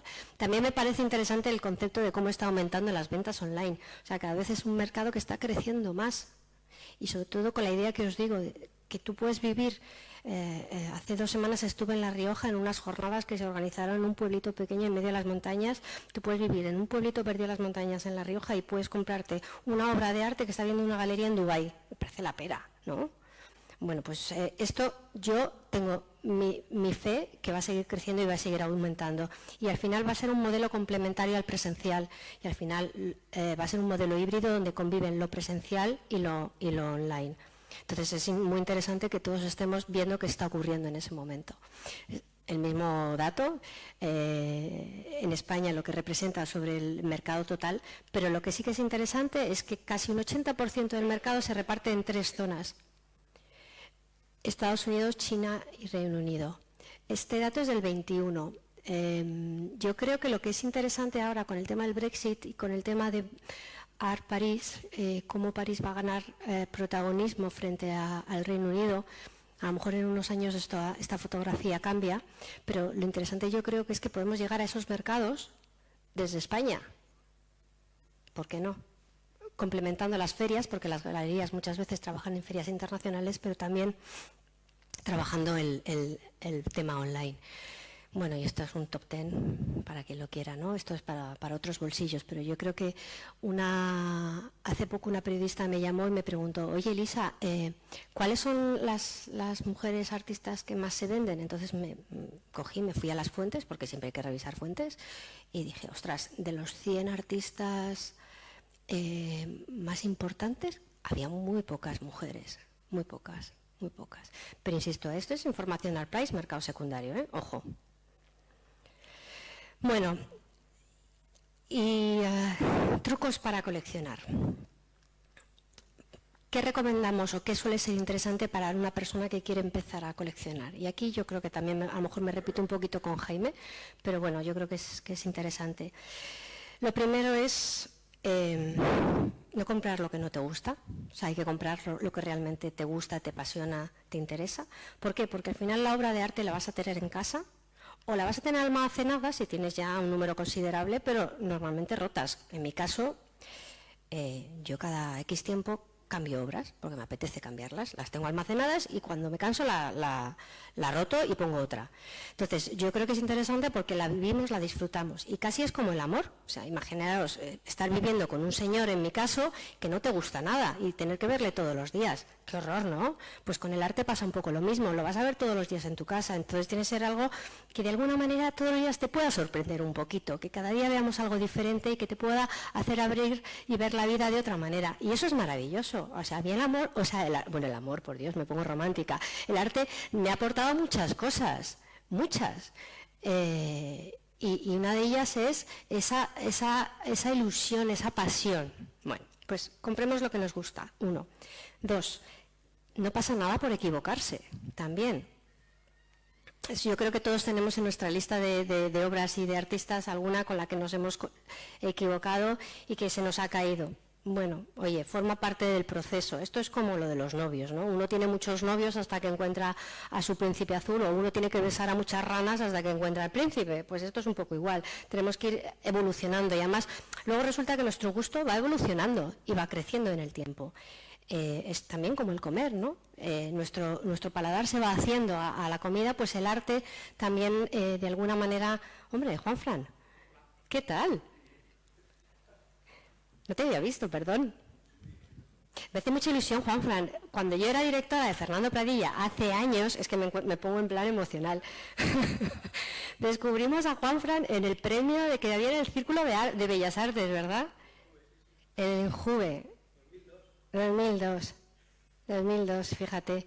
Y desde entonces estás con Fernando Pradilla. Y bueno, una que no has crecido, ¿eh? Como quien dice, esto como el hijo. ¡Oh, hijo, cómo has crecido! ¡Qué mayor estás! Sí, porque yo te vi tu obra y me fascinó. Dije, este chico tiene algo que contar. Me alegro de verte. Bueno, entonces, estábamos hablando de los trucos para coleccionar y para comprar. Os he dicho, enamorarse del arte, comprar lo que nos gusta. No pasa nada si nos equivocamos. Ir generando ese gusto, ver. Ahí estoy de acuerdo contigo, Jaime. Ir a galerías, ir a exposiciones, ir a ferias. Es que es muy importante porque a medida que vamos viendo cosas vamos aprendiendo y un poco vas trazando la evolución de los artistas en el tiempo. Y yo creo que es una manera de ir apreciando y valorando. Y además cuando una persona empieza a comprar, una de las cosas que le engancha es lo que puede ir aprendiendo de los artistas en el proceso. Les encanta. O nos encanta. Y además es que es infinito, porque a día de hoy seguimos aprendiendo todos los días algo nuevo. Otra cosa importante, precios. Hay que estar informados sobre los precios. No pasa nada por preguntar precios. Resulta que parece como que es un tabú entrar a una galería y preguntar. Si te gusta una obra, si te enamoras de una obra, tú pregunta cuánto vale. No pasa nada. Además, los galeristas suelen ser unas personas súper amables, que además son muy apasionados de su trabajo y les encanta hablar de sus artistas. Entonces, te van a decir encantados cuánto cuesta, en general, ¿no? Pero es importante, ¿por qué? Porque vamos cogiendo la percepción de lo que vale el valor económico. Ojo, esto del valor, que es interesante diferenciarlo, el valor económico del arte, ¿no? ¿Cuánto vale? ¿Por qué? Porque al final... hay que trabajar, o sea, como coleccionista tienes que tener un presupuesto. Eso es otro truco. Partamos de un presupuesto anual. ¿Cuánto me puedo permitir yo al año para comprar arte? Y a partir de ese presupuesto vamos armando nuestras decisiones. Lo podemos compartir con nuestra pareja, con nuestros amigos. Voy acabando, ¿no? Vale. Pero ese presupuesto nos va a ayudar a ir definiendo y concretando nuestra colección y está relacionado con lo que os digo de preguntar precios. Y yo dejaría ya la última, y este es mi momento de publicidad, preguntar a los asesores, que para eso estamos, ¿no? Los asesores al final vamos a ayudar a la gente que quiere comprar y que quiere empezar. Y bueno, os invito a que entréis a nuestra plataforma, a Red Collectors. Allí podéis tener acceso a un montón de galerías con artistas súper interesantes y también información sobre colecciones. Por ejemplo, Eduardo y Jaime tienen visitas 3D de sus colecciones y es súper interesante porque aprendes mucho también de los coleccionistas como ellos. Así que nada, muchas gracias a todos. Muchas gracias, Elisa.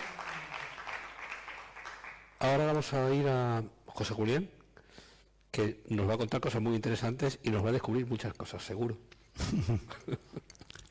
Bueno, dar las gracias, Antonio, a ti, Eduardo, por acordaros de nuestra colección e invitarnos aquí a Jaén, que la verdad es que no tenía conocimiento de estos simposios y de estas charlas que estáis aquí dando. Felicitaros, porque creo que vais teniendo éxito y ya pensáis en el año que viene. Dar las gracias también a todos los asistentes. Y ahora, como coleccionista, creo que Jaime ya lo ha dicho todo. Poco puedo hablar más de lo que pensamos y cómo hacemos los coleccionistas. Entonces, si os parece, yo colecciono escultura, soy un bicho raro, creo que estoy loco, porque para coleccionar escultura hay que estar un poquito loco. Y os digo eso porque solo hay que pensar en la definición, una de las definiciones de lo que es una escultura, ¿no? Que me imagino que la conoceréis. Es aquella que está uno en un museo de arte, está viendo un cuadro abstracto, claro, lo ve de cerca, ve que no lo ve, se va retirando, ¡pum!, tropieza con algo. Eso que tropieza, eso es una escultura. Y os digo esto porque sin salir de aquí, bueno, vamos a proyectar unas imágenes. Yo lo único que puedo enseñaros es parte de nuestra colección. Si queréis comentar o preguntar en alguna de las imágenes, me vais cortando, yo iré hablando un poquito, algo que a lo mejor Jaime os matizar alguna cosa, pero si veis algo que os interesa o queréis consultar, podéis pararme y hablamos de la figura que esté en cada momento. Que digo que sin salir de aquí es maldita la escultura, porque no he podido enterarme de quién es el autor de la escultura que está en el vestíbulo y que hay otra grande enfrente, en la fachada. No son capaces de poner una carátula diciendo quién es el autor y título de la obra y año. O sea, es increíble, pero es que esto no es aquí en Jaén, es general en todos los sitios. O sea, tú vas por ahí, quieres ver una escultura, ves una escultura y jamás te vas a informar o saber de quién es el autor. Una cosa tan fácil como poner el artista, ¿no? Ahora, la esa del político, sí, eso está enseguida al lado. Inaugurado tal, como pasa en esta de aquí. Se inauguró no sé qué tal, solo falta poner al alcalde. Pero son incapaces de poner el autor de la obra. Bueno, nuestra colección es de, como os digo, de escultura. Bueno, tengo 3 secciones.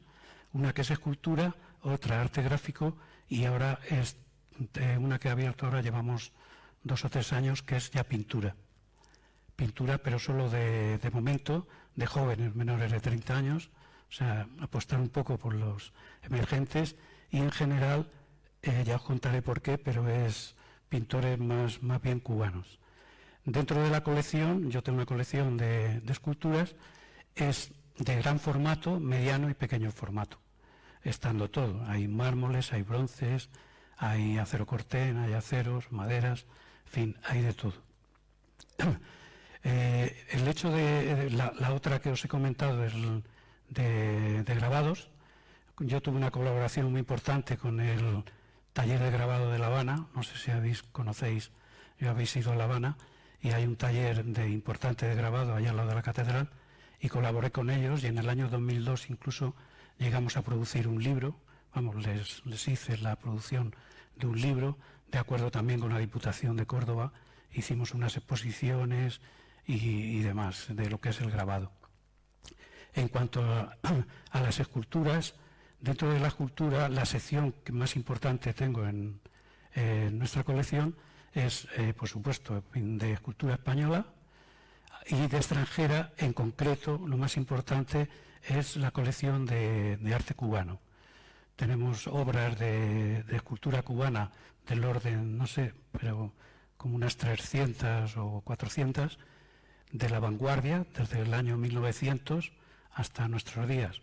Es decir, desde artistas, si conocéis artistas cubanos, pues desde Mimí Bacardí o Teodoro Ramos Blanco, para mí es uno de los escultores más grandes cubanos, él es de color, y Gelabert también.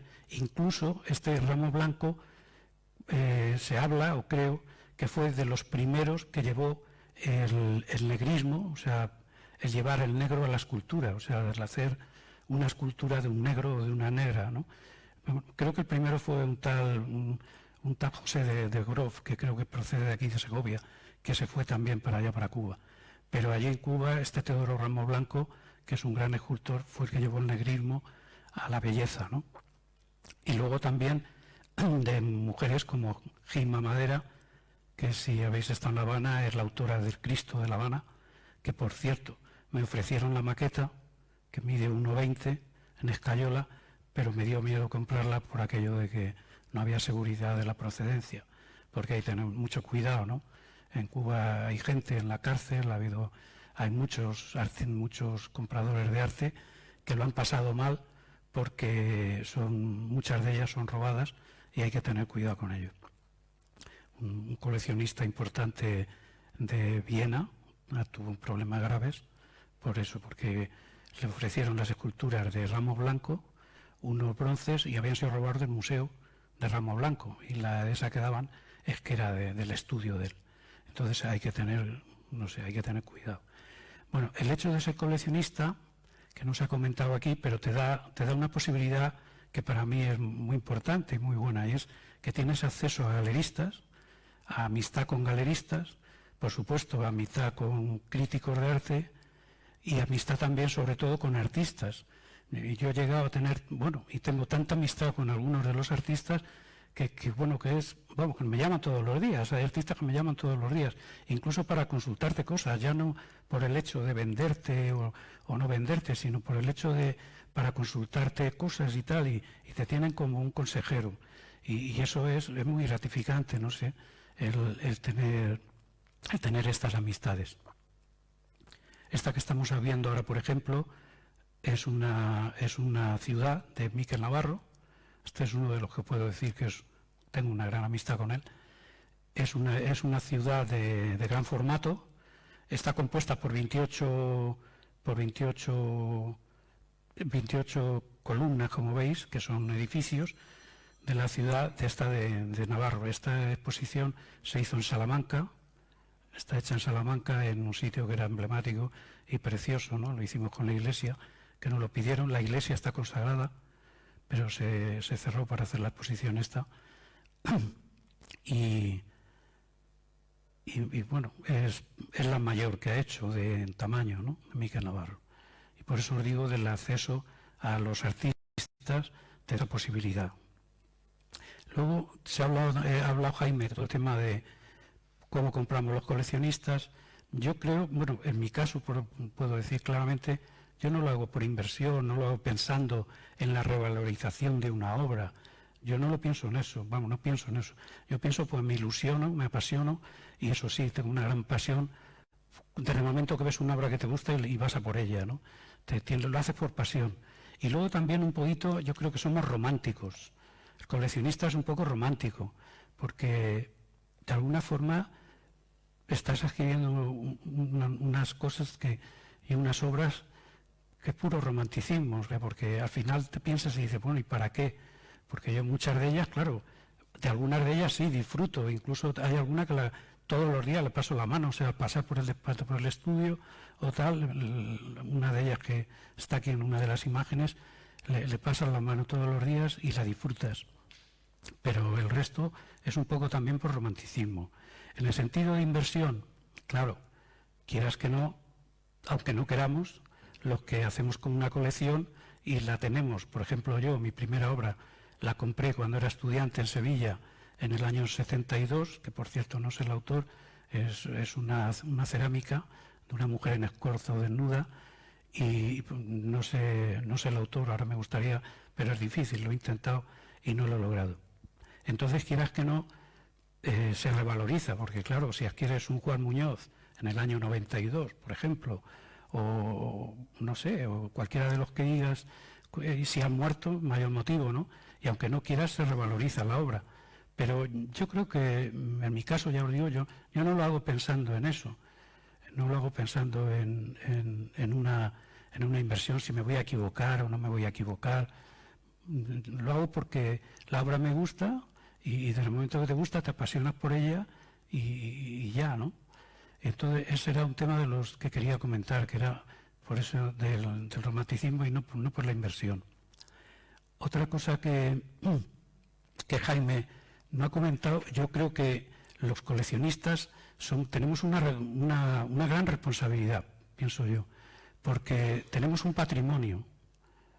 No queramos decir aquí que nuestro patrimonio va a ser como el de Telefónica, ¿no? Pero todos los coleccionistas, en vez de ser 80 en nuestra asociación 9915, que ya ha hablado Jaime de ella, si fuéramos 1000 o 2000, imaginaros el patrimonio que tendríamos. Aún así, como dice Jaime, no sé si ha dicho 12 o 14.000 obras, ¿no?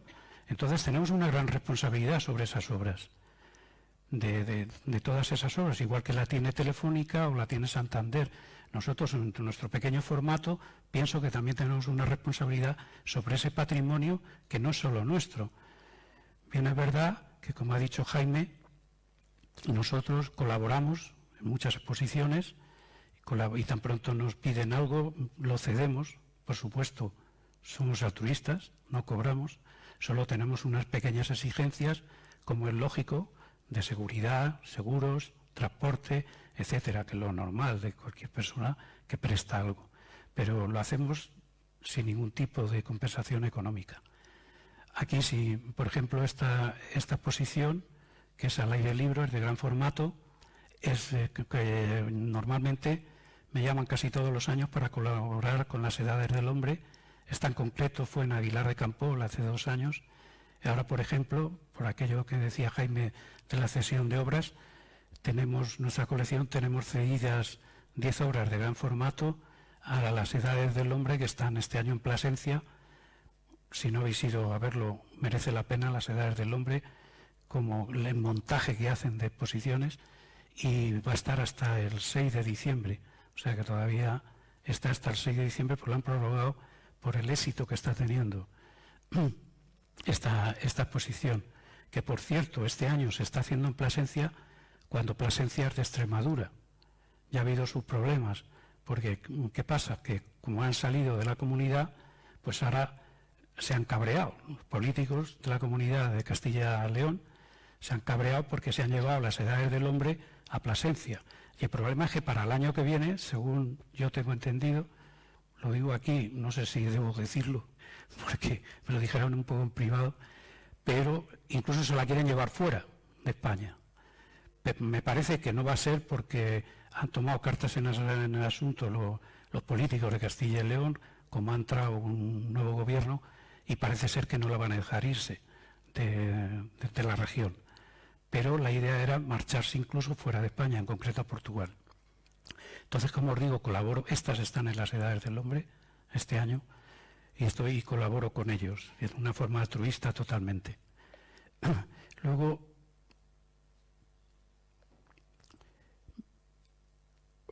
quería comentar también de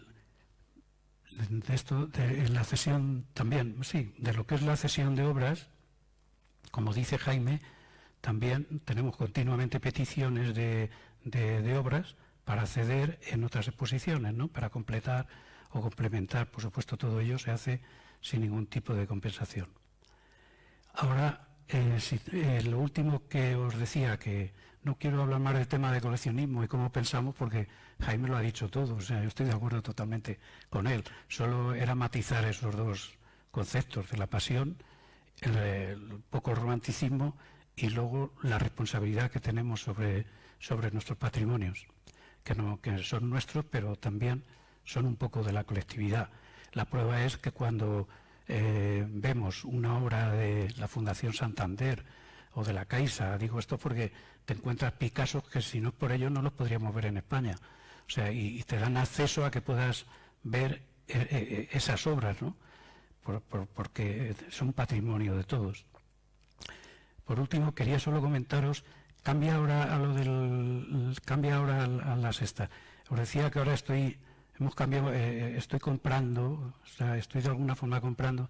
Yo, por mi actividad, por mi profesión y mis empresas, viajo bastante a La Habana.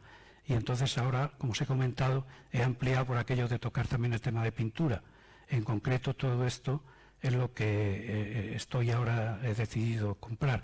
Son artistas jóvenes, todos ellos menos de 30 años, que lo bueno que tiene aquello es que te puedes meter en todos los sitios. Yo tengo acceso, por supuesto, a la LISA, que es ahí el Instituto de Arte, o a Bellas Artes, y los profesores te llevan y te enseñan todo. Luego puedes ir a los estudios y son artistas en los que yo, aquello que os comentaba antes, que lo compro porque me gusta y lo siento, pero no pensando jamás en inversión. Imagínate que son chavales, estoy hablando de 20 y tantos años, que se sabe de ellos, no lo que pueda pasar de ellos. Ya no si van a llegar, ni siquiera si van a exponer. Algunas de estos, este chico, por ejemplo, es un estudiante, o sea que ni siquiera a lo mejor llega a exponer. Pero no sé, todos son obras grandes, de 2-3 metros, pero lo hago, no sé, y luego también un poco por ayudarles, que allí la situación está muy mal. Este es Jovi Suárez, por ejemplo, que hace estos edificios y mete a lavanderas o te mete a motoristas delante de edificios emblemáticos, y son todos artistas que este famoso, este es Cacho, con el que tengo una gran amistad. Todas estas obras son de Cacho, este ya es consagrado, es la única excepción. Es lo que os comentaba antes, de que llegas a hacer tal amistad con un artista que bueno, Cacho cuando viene a España viene a mi casa, o sea, que se hospeda en casa, o sea, que lo tengo casi, y ahora me está amenazando que viene la semana que viene la otra. Me sigo amenazando porque tienes que estar con él todo el día. Y hombre, lo haces a gusto, pero también tú tienes tus cosas, ¿no? Y bueno, esto es lo que os quería expresar un poquito de lo que es la colección Viña Gil. Si entráis en internet, pues algo de páginas hay. Yo no tengo página, simplemente todo lo que viene son de exposiciones en las que hemos colaborado, se han hecho exposiciones. El problema de la escultura es que cualquier exposición que montes, pues como te decía Jaime, tienes que contar con tráiler, o sea que nada más que empiezas a hablar, solo mover las obras, ya no digo embalarlas, etcétera, etcétera, ¿no? Simplemente transportarlas, ya estás hablando de tráiler, un camión grúa, con lo que eso lleva de costo, ¿no? Entonces, por eso, exposiciones de escultura, pues hay muy pocas en España, o sea que hay pocas, por no decir las mínimas, ¿no? Todo es de pintura, pero de escultura la verdad es que hay pocas. Estas de arte en la calle, pues se han hecho en Pozuelo, un pueblo rico que se lo puede pagar, pero quitado estos pueblos, o Vélez Málaga, pero en sitios, en otras poblaciones es difícil poder llevar. Está hablar de los carpinteros, también son conocidos, o sea, son dos excepciones, Cacho y los carpinteros. También esta mide 3 metros, es una acuarela. Y bueno, si queréis cualquier comentario, hablar también de los carpinteros. Esta es lo que os comentaba antes, esta obra es un puerto invertido y yo tengo la escultura que mide 6 metros de esta obra, que en concreto está ahora mismo cedida al Museo, no es de arte moderno, le llaman, es la colección Polo, Roberto Polo en Toledo. Si habéis ido a ver la colección Roberto Polo en Toledo, esta obra junto con una de Cacho, está cedida allí por 2 años.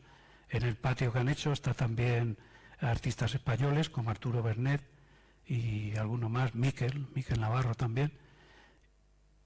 Y ¿ves? Otro artista cubano. En fin, todo lo que os estoy enseñando es por lo último que estoy apostando, pero vuelvo a repetir, no por el dinero, porque ¿qué vas a saber de esta gente, ¿no? de aquí a unos años? Yo lo hago porque veo que tienen algo, son chicos, todos jóvenes, pero que veo que por lo que están haciendo tienen algo. Este cuadro mide 3 metros y pico, o sea, y apuesto por ellos. Y de paso, pues les ayudas, porque allí cualquier cosa de ayuda es poco, o sea, te lo agradecen infinito, ¿no? Y poco más. Cualquier cosa, cualquier pregunta, daros las gracias por escucharnos y nada más. y seguiremos con la locura y coleccionando. Creo que Elisa nos tiene que dejar. Que Elisa nos tiene que dejar, son 2:15. Bien, perfecto. Muy bien, pues si queréis preguntar.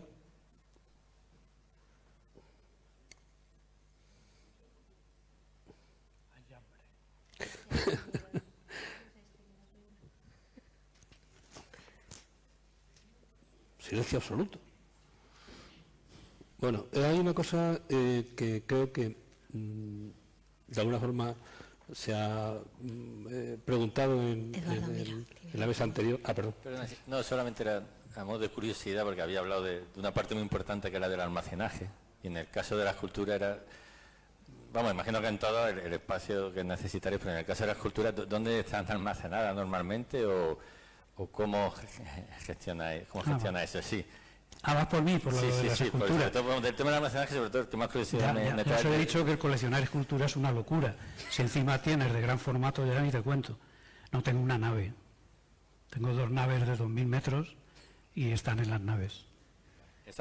¿Son visitables? O sea, cuando tenéis estas colecciones, o sea, ¿son visitables esas naves o hay posibilidad de siempre la...? No, pero ya te digo que todos los años o bien en un sitio o en otro, pero siempre te llaman para ver ahora quieren que la llevemos a Oviedo, estamos negociando, pero el problema es que la negociación de un problema de montar una exposición de esculturas de arte en la calle, hombre, en concreto estas que fueron 10 en las edades del hombre, pues la verdad es que entraron en un camión, porque tampoco son de gran formato. La mayor era de 2,5 metros, una cosa así, o sea, no eran gran formato. Vamos, me refiero a 4 metros y cosas de esas, ¿no? Pero si vas a 3, 4 metros necesitas tráiler y una grúa. Solo hablar, y luego la devolución. Solo hablar de 2 tráiler y una grúa, irte, no sé, de Albacete a Oviedo, en kilometraje solo, imagínate. Imagino que eso... O sea, te vas a 8 o 10.000 euros solo para empezar. Luego pon embalaje, pon protecciones, seguros, etcétera, etcétera. Montaje, te tiras 2 días montando, ¿entiendes? Sí, que tengo, por cierto, en Vélez Málaga tengo una mala experiencia, porque estuve negociando con los políticos de allí y quedamos que yo iba a montar la noche de domingo 4 de diciembre de hace 4 años. Sí, 4 de diciembre, eran las elecciones. Bueno, y ya habíamos quedado, estaba todo organizado, todo tal. Me presento allí con los trailers en Vélez Málaga a las 8 de la tarde o las 9 eran, las 9 de la noche, llamo a los políticos y le dice, pero bueno, ¿qué haces? ¿Cómo que estás aquí? ¿O cómo que estoy aquí?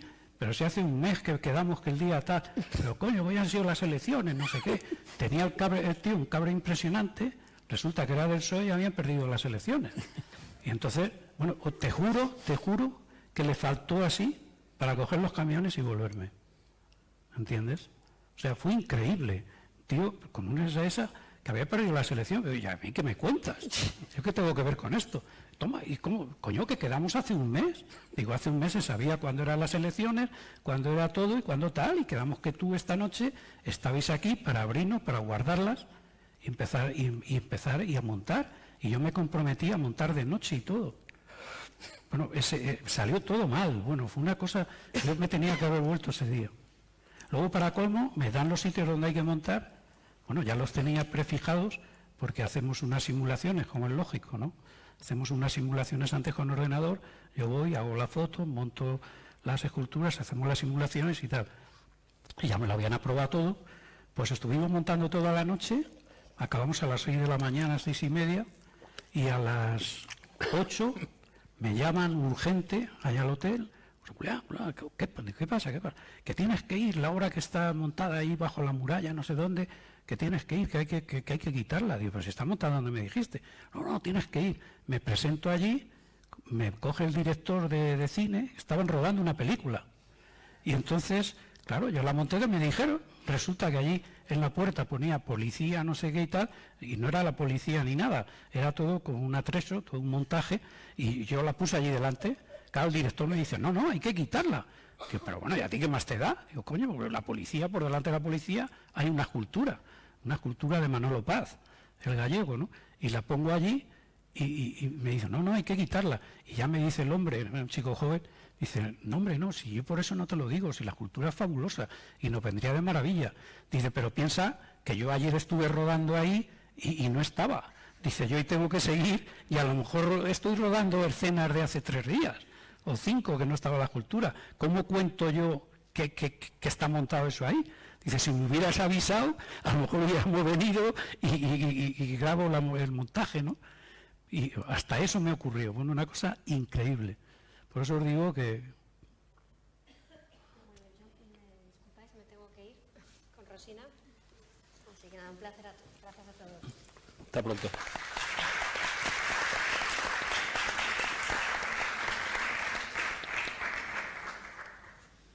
¿Alguna pregunta más?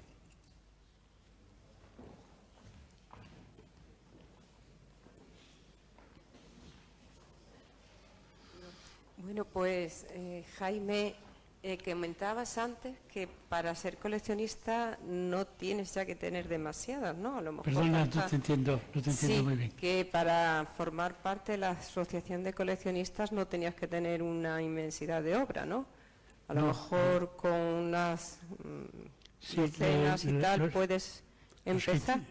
Los criterios que seguimos son rellenar un impreso con unas preguntas que de alguna forma valoran el compromiso del arte, dices qué exposiciones vas, dices cuándo son las últimas compras, dices si asistes normalmente a galerías, son 7 o 8 preguntas. Y luego el aval de 2 coleccionistas de la asociación que te conozcan y que digan que tú eres una persona si está comprometida con el sector.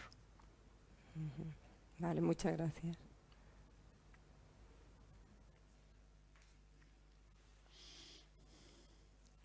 ¿Alguna pregunta más?